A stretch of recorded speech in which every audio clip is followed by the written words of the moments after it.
আসসালামু আলাইকুম আমার প্রান্তীয় প্লেজার ভাইরা। আজ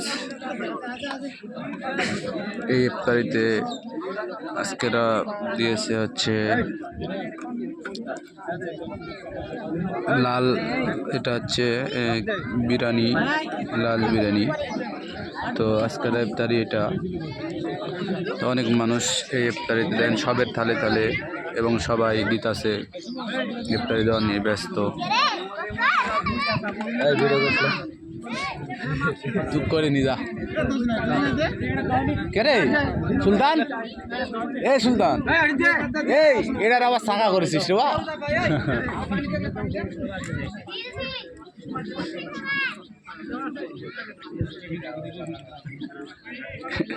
এটা হচ্ছে মোহাব্বত। তো অনেক মানুষ সবার কাছে এই ইফতারির সবাই যেন সবার কাছে পৌঁছে দেয়, শেয়ার করে দিয়েন, এটাই আপনাদের কাছে আশা। এই মুহূর্তেই শেষ করলাম।